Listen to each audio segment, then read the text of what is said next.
people make millions from the real estate industry on a regular? I'm going to show you 3 categories of people and how they generate passive cash flow from real estate. Welcome once again to my channel. I'm Cindy the lead consultant of Luxury Properties. I'm going to show you how people make money from the real estate industry and how you can position yourself to generate passive cash flow from real estate. In the real estate industry, the first category are the investors. The investors are the people with the vibes, the people that have foresight. They see a location, even if things are not happening there, like it's not bubbling with activities, but they have foresight and they know that, okay, particular location, due to this particular landmark, it's a good buy and sort of valued, even if a location has not started bustling with activities, whereby things have started happening there, but they see ahead. They go where people are not yet crowded. You know, there's one mantra: go to a place before people get there. So that makes you a major shareholder. I don't know if you get what I'm saying. Actually, you going there before they go there, you pushing yourself before they go there. So when the money is coming to you because you're already there before they get there. That's an investor. And one very good example of being positioned as an investor, you going there before people go there, is land banking. Land banking has been the oldest form and most valuable form of real estate investments. This is when you buy a property below the market price and wait for a while and sell off after a while, after they are pushed. That's when you go there before people were positioned. And after people now started coming to them, when people now started seeing what you have seen for a very long time, this is when you have been positioned and they start coming there, then you now sell off. That's how you profit from land banking. One very good example, a friend of mine, her dad in the 1970s or thereabouts, he bought some properties there around Ikeja Airport axis, and he said he got it for 50,000 naira or thereabouts. And right now we are in 2023. He said he sold for around 1.4 billion thereabouts. You can make a research. Properties right now, a commercial plot in the airport is selling nothing less than 1.2 billion to 1.5 billion naira. Yes, you can go and confirm. So these are one of the advantages of being positioned early for land banking. That is, you buy land below the market price when people don't have eyes right now. Right now, most businesses want to position around the airport for them to be able to enjoy from the airport spillover. You get. So that's one as land banking. The other one is through leasing. Probably they become landlord for a short period of time of a property in a major development. A property is already in a developed area where people are living, and you become the landlord for a while. Then afterwards, you transfer the ownership back to the owners. Then we also have short let or Airbnb. This is when you get a property and you convert to a short let or apartment and you begin to generate passive cash flow on a regular. It can be daily, it can be weekly, it can be monthly, depends on how you want positioning. Some people even go as far as getting property managers to help them manage their short let. You know that if probably they're not in the state, they're not in Nigeria, if they're out of Nigeria, you being out of Nigeria does not stop you from benefiting from the real estate sector. Yes, even land banking. Most of my clients, some of them in the diaspora, they've enjoyed severally from land banking. When I pitch some offers to them and they get it below market price and sell off after a while. Another option is also off-plan properties. This is when they buy properties when it's just at the construction stage. That is when it has not started construction, or probably when the construction has just started halfway. That is, it's not yet at its finished stage. It's still under development. Probably they are still building, or they just started the foundation or something like that. But and this though it might be risky, but you need to do your diligence before you can start. In fact, there is actually a little area of risk. Anything you do, nothing in life is certain. Me sitting out here alone is risky. I know that, right?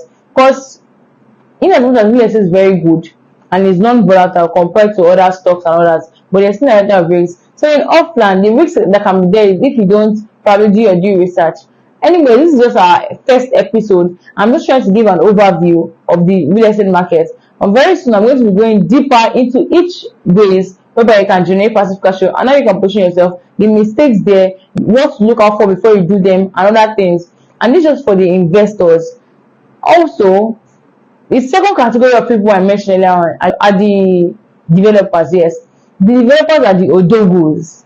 These are the rich men, people with the vibes that, you know, they have huge cars, go into the real estate market with big money, but they come out with bigger money. You don't understand what I'm saying? Probably they go into, developers can go into real estate probably as joint venture. Joint venture is probably, these are just richer for 1% of the 1%. That is the big men. Probably you see a property a land in a high net worth location, or probably a land in a good location, or where a residential location or something like that. Then you collaborate with the owners of the land. You collaborate with the owners of the land. Then you build some units of apartments there. Then based on the agreement, probably it's going to be 60-40 or 70-30. Probably the joint venture and the owner of the land. You give them 30%, that is, of the units you build. You're not paying for the land. You just give them 30% of the units you build, or even 40%. Some can intend to do 50%. Probably if you build 20 units of apartment on that land, you can give them 30% or 40%. That's like 6 units of the 20 units, or it can be 8 units of the 20 units you build. Then the remaining 12 units is for you yourself. Let's say in a location like Ikoyi, do something like that. Do you know how much a unit of property is? A unit of 3 bedroom is selling for Ikoyi right now. You can get just a unit there for around like 200 million or even 180 million. If you own 12 units, probably you go into it with like 800 million or 1.2 billion to go into a joint venture. You're not paying for the land, like I said, just for the building of the apartment, 20 units. Then you gain the profits. You can even gain your capital back after you've sold like 6 to 7 units. The remaining 5 units or 4 units is your pure profits. You can see what I said. You go with big money and you come out with big. Also, the another way whereby developers can go into real estate, this is popular for developers. They go into it through house flipping. House flipping is the process by they see a house that is already dilapidated. Probably the house is already, it actually needs renovation, and or even a house that is not that in perfect condition. Then they buy it from the owners. They buy it from the owners below the market price. Afterwards, they renovate it, they refurbish it, they make it touch and classy, and afterwards they sell off. House flipping does not take time, it's for short time. Though you need to have funds before you can flip a house. You need to have funds, I mean funds. And when you flip the house, you actually add your profit margin and everything, and actually profitable because you are buying it below the market price. So instead of you just buying a land, you just buy a house below the market price. Then you do some finishing touches to make the house beautiful and state of the art. That's for house flipping. So another way developers go into real estate is land banking. This is when they go into land banking in large scales. They go to the bales of a particular location, and they get it in hectares, hectares of land, a whole lot, and they settle the bale, they settle the monile. Though this, if you don't get mind, don't put body.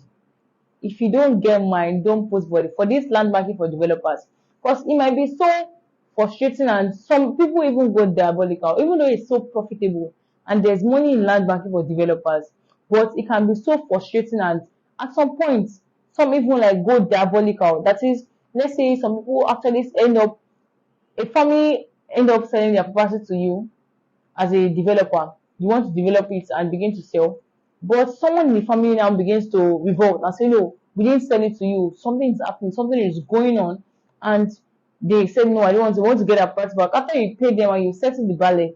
So that's one issue with your money less. So that's why I advise you as an individual that you don't have every capital, that is every inflow of cash, to deal directly with family or to deal directly with money, because at the end of it, ha ha ha ha. Imagine someone that is buying in hectares and is having issues. How much more you that are just buying like 1 plot or 2 plots? They can easily siphon your funds, or they can even just, take your fund for vanishing. Let me just say that actually, because I've actually had experience with something like this, some clients, and they have issues with something like this, and I need to just help them manage the situation before it's got out of hand. There's some people that through this, some people were even scammed of less, and they eventually ended up and they went to buy for family because of some developers, their property were expensive. Do you know the plans and the work developers put into it to be able to ensure that money does not disturb you, to be able to ensure that even the family don't disturb you, governments don't disturb you? That's why I said that for developers, if you don't get mind, don't put body. It's just for the developers that have mind and they're ready to enjoy huge, should I say huge, to enjoy large return on their investment. Yes. So this, like I said, they get hectares of land and they settle the money, they settle every other person, they go as well, settle the government to get the documentations, they make the they make the automations, the writer survey, deed of assignment, everything, they do all the documentation process, and they now begin to sell in units to individuals. This is when individuals now buy for their own purposes. That's for developers for land banking. How developers can benefit from land banking. Though it's really profitable, but I'll say though there's no means of generating cash flow without stress. But the stress there is that if you don't get money, don't put it can be stressful and at some point diabolical. Then the other category, though I'm still going to go deeper into this in our next episode. Then get to the category of people who are realtors or consultants, people like myself, whereby we help to render services to people that don't know about the real estate market. Probably they are confused or something like that. And we render consultation. Like myself, I render a free consultation services to people that want to go into real estate and all. And I also benefit from it one area. It's just like me bringing the middleman, me being a middleman, and bringing the seller and the buyer together, and I eventually get compensated. There are various ways actually from real estate. I'm going to go into it deeper in our next session. If you got value from this, subscribe to this channel and click on the notification bell for you to just get more valuable content in the near future. And I'm just going to go deeper, like I said, in the next episode. Anyways, have a great day. I see you in further to the realtor. Thank you for watching.